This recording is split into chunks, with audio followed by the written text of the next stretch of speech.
अंबेडकर और जिन्ना अलग अलग मंजिलों के हमराही। अंबेडकर और जिन्ना न सिर्फ समकालीन थे बल्कि भागीदारी और समानता के सिद्धांत पर उनके विचार भी कमोवेश समान ही थे। इसके बावजूद क्यों अंबेडकर का कारवां आगे बढ़ता गया और जिन्ना के लोग पीछे छूटते गए? आधुनिक भारत के इतिहास को जिन लोगों ने सबसे ज्यादा प्रभावित किया उनमें एक अहम नाम डॉक्टर भीमराव रामजी अंबेडकर का है। अंबेडकर ने दलितों के लिए वो हासिल किया जो जिन्ना तमाम कोशिशों के बाद भी मुसलमानों के लिए कभी ना कर सके। डॉक्टर भीमराव रामजी अंबेडकर और मोहम्मद अली जिन्ना की आपस में तुलना की कई वजहें हैं। दोनों समकालीन हैं और दोनों ही अपने अपने वर्ग के हितों की रक्षा के लिए संघर्ष करते दिखाई देते हैं। हालांकि जिन्ना के नाम पर आज़ाद विभाजित भारत में चर्चा तकरीबन वर्जित है, लेकिन व्यक्तित्व की बात आती है तो उनकी तुलना अपने समकालीन लोगों से जरूर की जानी चाहिए। अंबेडकर 14 अप्रैल 1891 को मध्य प्रदेश के इंदौर जिले में एक छोटे से कस्बे महू में जन्मे। रामजी मालोजी सकपाल और भीमाबाई की इस 14वीं और सबसे छोटी संतान का बचपन बेहद परेशानियों में गुजरा। सिर पर गरीबी और एक अछूत जाति महार में जन्म लेने का बोझ सिर पर उठाए वे स्कूल पहुंचे। अपने भाइयों और बहनों में केवल अंबेडकर ही स्कूल की परीक्षा में सफल हुए और एक बड़े स्कूल में दाखिला पाया। वे मुंबई के government high school Elphinstone road के पहले दलित छात्र थे। उन्होंने 1907 में मैट्रिक परीक्षा पास की। इसके बाद वे बम्बई विश्वविद्यालय पहुंचे और भारत के किसी भी कॉलेज में दाखिला पाने वाले ऐसे पहले व्यक्ति थे जिस पर अछूत होने का तमगा लगा हुआ था। इस दौरान उनकी जिंदगी में दुत्कार, जाति आधारित अपमान और जिंदा रहने की जद्दोजहद के सिवा कुछ नहीं थी। पढ़ाई में तेज होने के बावजूद भी उन्हें स्कूल में कभी दूसरे बच्चों के बराबर नहीं समझा गया। दूसरे अछूत बच्चों की तरह उन्हें क्लास में अलग बिठाया जाता। स्कूल में प्यास लगने पर भी उनको पानी का बर्तन छूने की इजाज़त नहीं थी। ऊंची जाति का कोई व्यक्ति ऊंचाई से उनके हाथों पर पानी डालता था तभी वे पानी पी सकते थे। न कोई टीचर उन पर ध्यान देता और न ही कोई उनकी मदद करता। तिरस्कार भरे जीवन ने अंबेडकर को न सिर्फ अच्छी जिंदगी जीने के लिए प्रेरित किया बल्कि उनमें अपने जैसे लोगों के लिए समझ भी विकसित की। दूसरी तरफ मोहम्मद अली जिन्ना थे। उनका बचपन भी आसान नहीं था, लेकिन जीवन के संघर्ष अंबेडकर जैसे भी न थे। कम से कम जिन्ना तिरस्कृत जीवन जीने और सामाजिक दुत्कार झेलने के लिए अभिशप्त नहीं थे। जिन्ना की जन्मतिथि को लेकर एक राय नहीं है। उनके व्यक्तित्व की तरह उनकी 2 जन्मतिथि प्रचलित हैं। कुछ लोग उन्हें 20 अक्टूबर 1875 को जन्मा हुआ मानते हैं और कुछ के लिए जिन्ना 25 दिसंबर 1876 को जन्मे। मिठीबाई और जिन्नाभाई पुंजा के 7 बच्चों में मोहम्मद अली जिन्ना सबसे बड़े थे। जिन्नाभाई संपन्न गुजराती व्यापारी थे, लेकिन एक समय व्यापार में नुकसान के चलते परिवार परेशानियों में आ गया। तमाम मुसीबतों के बावजूद जिन्नाभाई ने अपने बेटे को मुसीबतों से दूर रखा। जिन्ना का जन्म गुजरात के काठियावाड़ में हुआ, लेकिन बचपन सिंध में गुजरा। पिता ने जिन्ना को आदर्श शिक्षा और माहौल देने के तमाम प्रबंध किए। शुरुआत में जिन्ना सिंध के मदरसातुल इस्लाम में पढ़े। इसके अलावा गोकुलदास तेज प्राथमिक स्कूल बम्बई और फिर Christian missionary society high school Karachi का रुख किया। मैट्रिक के बाद ब्रिटेन की Graham shipping and trading company में अप्रेंटिस की। बाद में अप्रेंटिस छोड़कर वकालत की पढ़ाई की और 19 साल की उम्र में वकील बन गए। घर में तमाम उठापटक के बावजूद जिन्ना को घर की परेशानियों की खबर तक नहीं दी जाती थी। पिता का व्यवसाय चौपट होने तक उन पर कोई सीधी जिम्मेदारी नहीं पड़ी। माहौल, अतिसुरक्षा और संरक्षण की वजह से जिन्ना में स्वाभाविक नफासत थी। उनके बचपन से जुड़ा एक किस्सा है। कराची में गली के बच्चे कंचे खेल रहे थे। उन्होंने जिन्ना को आमंत्रित किया। जिन्ना ने पहले खेलने की कोशिश की, लेकिन फिर हाथ झाड़कर खड़े हो गए, ये कहते हुए कि इसे खेलने में हाथों को धूल लगती है और वो धूल के लिए नहीं बने। इसके बाद जिन्ना ने पीछे मुड़कर नहीं देखा। अंबेडकर और जिन्ना की परवरिश अलग माहौल और अलग परिस्थितियों में हुई। इसके बावजूद नियति ने दोनों को एक बड़े वर्ग का नेतृत्व करने का मौका दिया। मुस्लिम और दलित मिलकर देश का सबसे बड़ा सामाजिक समूह बनते हैं।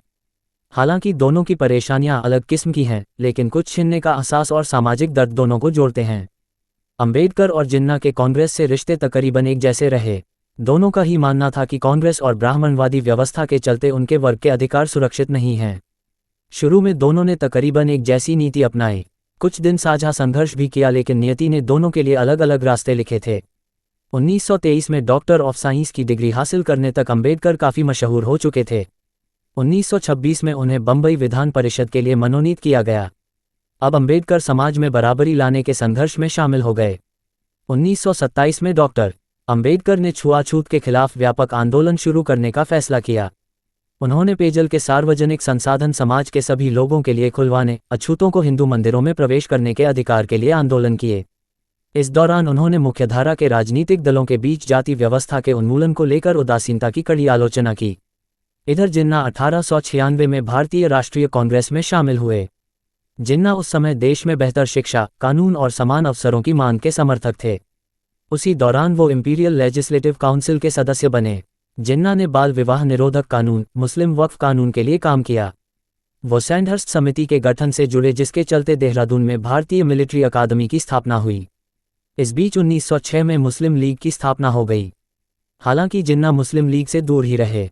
ये दूरी ज्यादा दिन नहीं रही। कांग्रेस में ब्राह्मणवादी वर्चस्व के चलते 1913 में जिन्ना मुस्लिम लीग में शामिल हो गए। 1916 उन्होंने लीग के लखनऊ अधिवेशन की अध्यक्षता भी की। 1916 में लीग और कांग्रेस के बीच लखनऊ समझौता हुआ और दोनों दल स्वदेशी शासन के लिए मंच साझा करने को राजी हो गए। 1918 में भारतीय राजनीति में महात्मा गांधी के अवतरण के साथ ही जिन्ना और कांग्रेस में दूरियां बनने लगीं। 1920 में जिन्ना ने कांग्रेस से इस्तीफा दे दिया। 1923 में वो बम्बई से सेंट्रल लेजिस्लेटिव असेंबली के सदस्य चुने गए। 1927 में उन्होंने संविधान के भावी स्वरूप और उसमें मुस्लिमों की स्थिति पर बात करनी शुरू कर दी। जिन्ना की चिंताएं अंबेडकर से अलग नहीं थीं। अंबेडकर अंग्रेजों के जाने के बाद देश में दलितों की सुरक्षा, शासन और संसाधनों में उनकी हिस्सेदारी के अलावा राजनीतिक भागीदारी को लेकर भी चिंतित थे। 8 अगस्त 1930 को उन्होंने एक शोषित वर्ग के सम्मेलन में हिस्सा लिया। यहाँ अंबेडकर ने अपनी राजनीतिक सोच दुनिया के सामने रखते हुए कहा कि शोषित वर्ग की सुरक्षा अंग्रेजों के अलावा कांग्रेस से भी आज़ादी पाने में है। उन्होंने कहा कि हमें अपना रास्ता खुद बनाना होगा। राजनीतिक शक्ति शोषितों की समस्याओं का निवारण नहीं हो सकती। उनका उद्धार समाज में उनका उचित स्थान पाने में निहित है। हालांकि अंबेडकर जिन्ना की तरह सीधे लड़ाई और हिंसक रास्तों से परहेज करते रहे। अंबेडकर कई मामलों में जिन्ना से ज्यादा परिपक्व थे। धीर गंभीर अंबेडकर ने 24 सितंबर 1932 को गांधी जी के साथ पूना समझौता किया। इसके तहत विधानमंडलों में दलितों के लिए सुरक्षित स्थान बढ़ा दिए गए।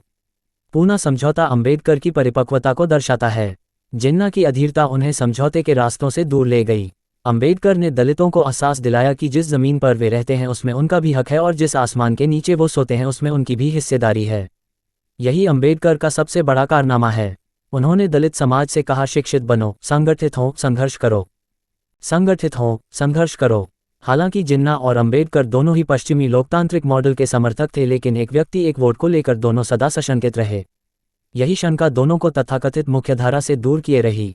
हालांकि अंबेडकर की शंका का परिणति nation with in a nation या देश के भीतर देश है, जबकि जिन्ना देश के भीतर देश न हासिल कर सके न इस व्यवस्था से संतुष्ट दिखे। अंबेडकर समानता और विविधता के समर्थक बने रहे। अंबेडकर दलितों के लिए राष्ट्र बनाने के बजाय राष्ट्र के भीतर उनके अधिकारों की बात कर रहे थे। जिन्ना का परिवार अपने मूल धर्म से बगावत कर चुका था, सो उनके बागी बनने में कोई बड़ा अवरोध न था। अंबेडकर में धैर्य था कि वो थोड़ा थोड़ा कर समय के साथ अधिकार पाने का इंतजार कर सकते थे।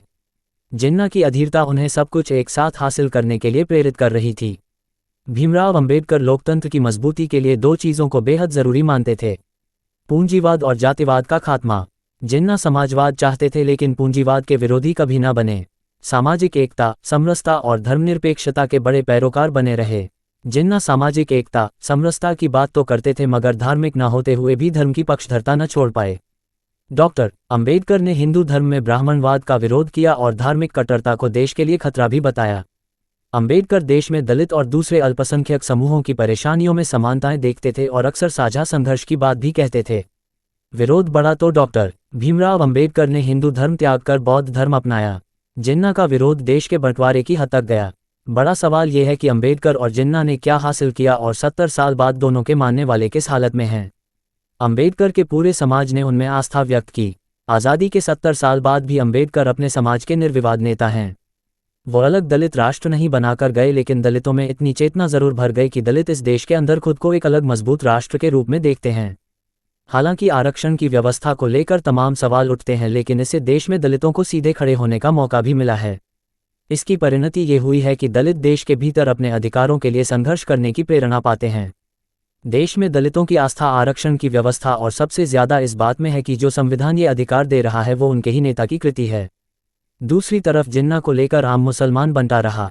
इसके बदले में देश बंटा। मुस्लिम आज भी वर्गों में बंटे हैं और दोनों तरफ के मुसलमानों के भाग्य में भी कई बंटवारे हैं। दलितों का शोषण पूरी तरह नहीं रुका है। उनकी बराबरी के लिए लड़ाई आज भी जारी है, लेकिन उनके संवैधानिक अधिकार और सामाजिक सौदेबाजी की कुव्वत मुसलमानों और दूसरे अल्पसंख्यक समूहों से कहीं ज्यादा है। जिन मुसलमानों ने जिन्ना पर भरोसा किया वो अधर में लटके हैं। जिन्ना पाकिस्तान के संविधान में बराबरी और सबके लिए राजनीतिक हिस्सेदारी की व्यवस्था नहीं कर पाए। जिन बातों लेकर वो बंटवारे की हद तक गए वही बातें उनके पाकिस्तान की बुनियाद हैं। जिन्ना की तरह उनका पाकिस्तान आज तक अंतर्द्वंद का शिकार है। जिन लोगों ने जिन्ना की नहीं सुनी उन्हें जिन्ना अपने भाग्य पर छोड़ गए। आज़ादी के 70 साल बाद देश के मुसलमान खुद की पहचान की लड़ाई लड़ रहे हैं। भारतीय मुसलमान उन जन्मजात दबाव के बीच जन्म ले रहे हैं जो आज़ादी से पहले अम्बेडकर के समाज की नियति थी। अम्बेडकर का समाज छुआछूत, तिरस्कार, अशिक्षा और गैरबराबरी का जुआ उतार कर फेंक रहा, जबकि जिन्ना जिनके लिए संघर्ष करने का दम भर रहे थे उनके हिस्से में तिरस्कार, अशिक्षा, बेरोजगारी का कोड बढ़ता जा रहा है। जिन्ना के सवाल आज के परिप्रेक्ष्य में गलत नहीं दिखते। एक व्यक्ति एक वोट में जो बहुसंख्यकवाद जिन्ना को दिखता था वो आज सत्य साबित हो रहा है। गांधी का विचार कि समय के साथ बहुसंख्यक परिपक्व होंगे और सबको बराबरी पर ले आएंगे 70 साल बाद भी झूठा नजर आता है। जातीय संघर्ष को लेकर अम्बेडकर की शंकाएं आज भी सच हैं। गांधी, जिन्ना और अम्बेडकर को नियति ने अपने अपने वर्ग के अधिकार सुरक्षित करने की जिम्मेदारी दी थी। अम्बेडकर और जिन्ना के समाज 70 साल बाद भी संघर्षरत हैं, लेकिन एक बड़ा फर्क यह है कि मुसलमान नीचे की तरफ जा रहे हैं जबकि अम्बेडकर का समाज कच्ची जमीन पर खड़ा होकर भी आसमान छूने की कोशिश कर रहा है। सूचना सिर्फ मान्यताओं और जानकारियों पर आधारित है। यहाँ ये बताना जरूरी है कि यह मेरा वीडियो किसी भी तरह की मान्यता, जानकारी की पुष्टि नहीं करता है। किसी भी जानकारी या मान्यता को अमल में लाने से पहले संबंधित विशेषज्ञ से सलाह लें। धन्यवाद।